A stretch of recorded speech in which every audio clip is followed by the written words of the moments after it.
السلام عليكم ورحمة الله وبركاته. عليكم السلام ورحمة الله وبركاته. حلقة جديدة من حلقات الجمجمة في الملعب، وبسم الله الرحمن الرحيم. وما تنسوش علشان انتوا مش عاجبيني بقالكم فترة السبسكرايب واللايك والشير وكل حاجة حلوة دعما لاخواتكم في الله مش اكتر. وهنتكلم النهارده في موضوع مهمة جدا جدا جدا جدا مع الكابتن سعدون عبدون الكواري وحمودة نجم نجوم السباحة في مصر. هنتكلم على ايه النهارده يا كابتن حموده؟ عندك ايه النهارده تقدمه للجمجمه في الملعب؟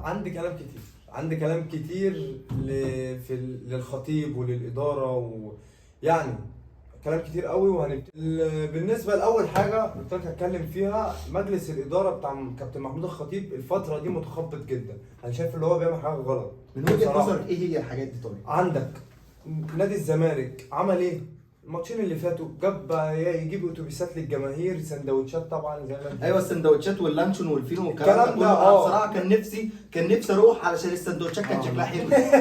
فين الكفته وفين الرز؟ فين اللحمه وفين الرز؟ الحلقه شغاله. فايه جابوا اتوبيسات. اداره النادي الاهلي تعمل ايه؟ اجيب اتوبيسات زيهم الله عشان جماهيري تروح وما تتعبش وبتاع. كان فين الكلام ده؟ ده؟ حاجه كرييتيف. انا عايز اتكلم برضك على حاجه. انا عايز اتكلم على حاجه. اتكلم برضك على حاجه ما خطرتش على بال حد. يا كابتن احمد الاهلي جمهوره مش مستني الكابتن محمود الخطيب يجيب لنا اتوبيسات اكل شرب. لا ورا الاهلي. انا بتكلم بقى عامه وخلاص، عامه بالمجمل العام. انت كلامك صحيح. احنا مش مستنيين حد يجيب لنا نروح ورا الاهلي، احنا وراه في اي حته حق الله من غير اي حاجه. نروح اسكندريه برج العرب عهد الله لو معاه فلوس اروح المغرب نبقى معاه. والله ما اجلني. اخر 100 جنيه كانت بتبقى معانا احنا الثلاثه. بنطلع احمد حربي نروح نأجر واحد اسمه احمد حربي اخونا برضه اخونا في الله ونروح.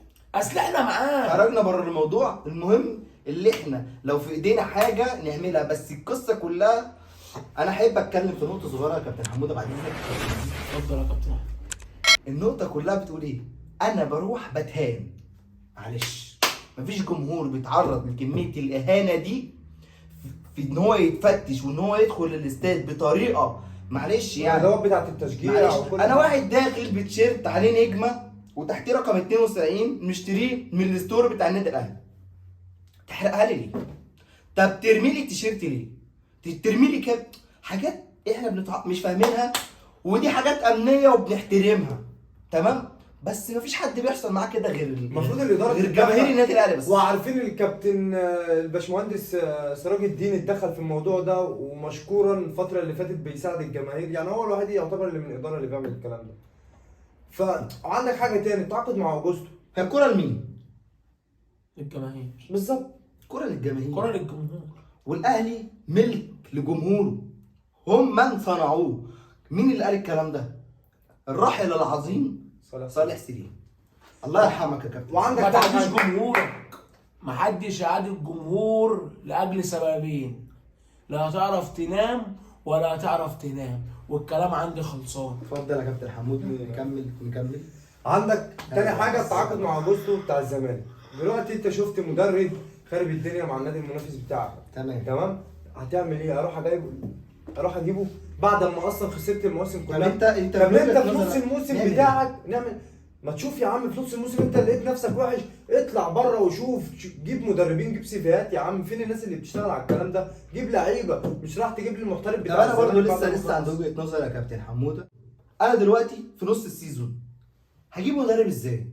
ما انا مش هعرف اجيب مدرب. انا بستنى السيزون يخلص. ما هو كده السيزون اتضرب خلاص.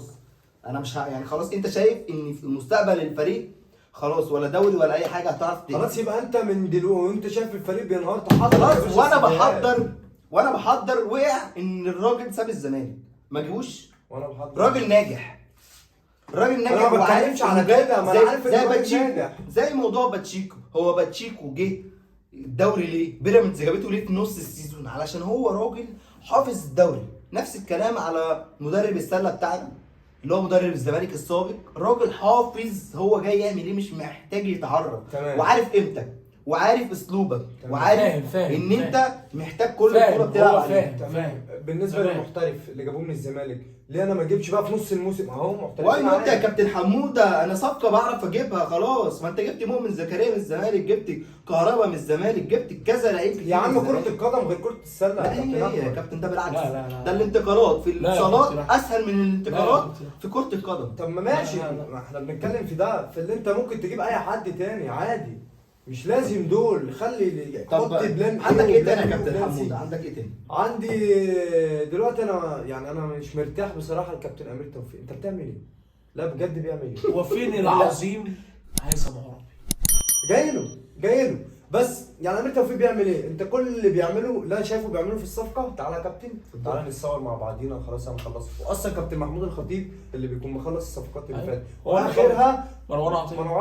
مروان عطيه. فانت لسه يعني هنيجي بتتكلم- لمروان عطيه، بي- لسه هنيجي تاني نفسي لمروان اعرف عطية. هو امير توفيق بيعمل ايه؟ احنا كان عندنا هيثم عرابي، الراجل ده جاب ايفونا من وسط يعتبر عتاوله، معلش كان- من نبي الاسد، هيثم عرابي خطفه من نبي الاسد. بالظبط. بص هو ما معلش. نقدرش برضه نقول ان هو افضل من جاء في هذا المنصب. لا افضل من جاء كابتن عدلي. كابتن عدلي معلش طبعا. اسطوره، جه من بعده هيثم عرابي، راجل برضه مميز يعني نجح وعرف ينجح في المكان ده. تمام. جه بعد كده مش عارف محمد فضل، حسام غالي، مش عارف ايه وبعدين جه مين؟ امير توفيق. بصراحه اقل من مسك هذا المنصب، انا معاك في النقطه دي. تمام. انا مش هقدر اعرف. ايوه طبعا. بالظبط. كابتن حموده كده في حاجه عندك ولا خلاص؟ في بالنسبه لمروان عطيه برضو الموضوع ده بالنسبه لاداره النادي الاهلي. ماله مروان عطيه كابتن حمود؟ مالك ومال الاداره النهارده طيب يا كابتن؟ معلش انا متضايق، بس متضايق من الموضوع ده. حقك. اصل مروان عطيه عاملين من برنامج الاول بتاعنا نتكلم فيه براحتنا. بالظبط محدش له فيه. صح. براحتنا، محدش يتضايق. براحتنا. لا بنفهم كوره وبنتكلم على كوره، الكلام هنا على ايه؟ على مبدا. صح. هتبدا هبدا، واحنا في ذمه الله دايما وهبدا. اتفضل يا كابتن. والكوره للجماهير يا جدعان، يا كابتن. احنا في ذمه الله يا جدعان وربنا، وبنتعالج نفسيا. فعندك مروان عطيه ده كان من الاسماء المطروحه من قبل موسم الانتقالات ده، الانتقالات الشتويه، لا تمام. كانش موجود اصلا على الساحه. ايه اللي خلاه يتواجد؟ لما فريرا طلع قال لك ده لعيب كويس، انا بقى اقدر اعمل ايه؟ ايه ده فريرا قال لعيب كويس، هوب اروح اجيب. معاك انا بقى في ده يا انت كابتن طب حموده. ثواني، انت شايف ان ممكن مثلا اداره الاهلي ونادي بحجم النادي الاهلي يتحرك ان هو يشتري لعيب بسبب ان مدرب المنافس اتكلم عليه كويس؟ اه طب انا عايز اقول لك على حاجه. ما انا بعرضك ثواني يا كابتن معاك، ثواني يا كابتن زيزو، ثواني يا كابتن زيزو بعد اذنك هنتخانق. الاهلي في نتخانق حته. عادي. بص يا كابتن، هنتكلم في حاجه. احنا بص واحد الكابتن الاهلي دلوقتي اتفضل يا كابتن احمد، اتكلم انا طيب. يا كابتن حموده، يا كابتن احمد، اتفضل. الاهلي في حته. تمام. الاهلي لوحده في مكان طب تاني. اديك نقطه يعني مثلا ايه؟ اديك نقطه. ما عملش عشان ده عمل، ما اروحش اجيب عشان ده قال لي ده حلو. يا انا كابتن ليا احنا كشاف، عارفين مين ليا اللي حد بيعمل كده. بيعرف، ليا حد بيجيب لي، ليا حد يقول لي ده ناجح في كذا كذا، اعرضه على المدير الفني محتاج بتاعي. أتكلم؟ المدير الفني بتاعي ارحب بيه ماشي، بس يا ريت يكون مفيد ليا. محتاج اتكلم. تمام اتفضل. انا هكلمك في نقطه بسيطه. عندنا مدرب قيمه اسمه كولر. تمام. كولر ده لما جم قالوا له احنا عندنا 1 2 3 نتعاقد معاهم، قال لهم لا ستوب، انا احب اخد وقتي، ماشي. خلينا في الشتاء، تمام. بحيث ان انا اكون اتفرجت على اللعيب مره واثنين وثلاثه و15 بمزاجي، عشان لما اجيبه هيتحسب عليا، فشلت هتتحسب عليا، نجح هيتحسب لي، صح ولا لا؟ صح. لما انا مدرب بالفكر ده وبالقيمه دي هيجي يقول لك انا عايز مروان عطيه، لا طبعا مش هيجيب مروان عطيه الا لما يكون هو محتاج مروان عطيه. وهتكلم هنا في حاجه، ماشي. هل يا كابتن زيزو ارقام مروان عطيه اللي انا هقولها لك، مروان عطيه هقولها لك دلوقتي حالا، الارقام دي تؤهله ان هو يجي في وجود حمدي فتحي وديانج وعمرو والسوليه؟ ماشي. انا بقول ان المدرب جايبه علشان محتاجه في ظل وجود محمد فخري اللي ما رضيش يمشيه، عندك احمد نبيل كوكا، عندك احمد نبيل كوكا. بصراحه اللعيب ده جامد طب والله العظيم جامد تمام وجامد. تمام عشان ما نخرجش بره السياق. تمام. كابتن زيزو اللعيب ده لعب مروان عطيه 3 مواسم 94 مباراه، تمام. ارقامه في الباصات في الشورت باص كام؟ 693 باص تمام. بنسبه دقه تمرير 85%. تمام. دلوقتي لعيب لعب 3 مواسم جايب هدف و6 اسيست، تخيل ان هو 6-1، مش بلمح على حاجه. تمام. بتكلم ان ال6-1 دي تؤهله ان هو يجي 3 مواسم 3 مواسم جايب هدف. على حساب مين؟ على حساب مين؟ يعني جون، هو جايب جون جايب واحد في 3 مواسم. تمام. يعني انا دلوقتي عايز اعرف، قعد حمدي فتحي، تمام. قعد عمرو السولية، قعد ديانج، عشان واحد جايب له جون في موسم؟ في 3 مواسم. في موسم انا مش هعتبره ولا موسم، مش انا هعتبر الموسمين دول بالحب، همشيهم لك انا موسم. يعني عمرو السولية في 3 ماتشات اخر بس، 3 ماتشات اخر باللي هو عمله كله لحد وقتنا هذا. 3 ماتشات. ايوه اخر 3 ماتشات، اخر 3 ماتشات لعمرو السولية. معلش انا هقعد دوت عشان عمرو حاجه السولية. تتعصب وتبدا عمرو تشرب في الورق. ماشي، عمرو السولية دلوقتي هيقعد على حساب مروان عطية؟ عمرو السولية طب هل- هيقعد، ديانج هيقعد على حساب مروان لا، عطية؟ في آخر ماتشين حمدي فتحي هيقعد؟ هيعرف محمد يلعب. فخري اللي انت مقعده ده ما بتلعبوش ليه؟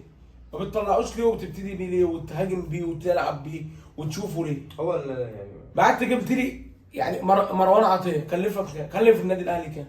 25 مليون. 25 مليون 25. لاعبين. انا وعمر حمدي. وطلعت لي مع محمد محمود وعمار حمدي، وديتهم جبتوا لي وقسطت لي ليه كل ده ودفعت لي 12.5 مليون. طب ما انت عندك ناس كتير في نص الملعب، نستفاد نشوف المراكز اللي ناقصه ونجيب. انا عايز اعرف دلوقتي ايه خبر؟ احنا بنعمل ليه كده؟ إيه؟ انا نفسي افهم. اه، ما انا نفسي افهم احنا دلوقتي احنا ليه خبر. بنعمل كده؟ اه. يعني هي دلوقتي يا نحط كده أيوة. يا نحط كده. أيوة. ما نقدرش نجيب واحنا عندنا أيوة. ونزودها أيوة. ونطينها. أنا معاك. معلش يا كابتن، معلش يا كابتن، سيبه يتكلم. معلش يا كابتن حمود، محمد فخري ما يلعبش ليه ونبتدي بيه ونشوفه. بحيث ان هو قال لك يقعد، هو كان المفروض يخرج عرق، قالوا لك لا، هو قال لك لا يقعد. انا بقفل الخرا لان بجد احنا بننهار، لان بجد كده خلاص كده بجد والله العظيم. والبسهم ان هو عشان بيخافوا. بقول لك ايه، وخلاصه الكلام خالص، اقفل لي بقى كده خلاص كده الكلام، ولا فيها كرة ولا فيها نيله عشان الواحد زهق. قبل ما نقفل الحلقه ما تنسوش دعما لاخواتكم، سبسكرايب واللايك وكل شير، ويعني اخواتكم بقى روقوا علينا. كومنتات، عايزين تسالوا في اي حاجه اتفضلوا. والله يا جماعه احنا الحمد لله. السلام عليكم ورحمه الله وبركاته. ما ننساش نصلي على النبي كالعاده عليه افضل الصلاه والسلام. ونقفل الحلقه يا كابتن حمد.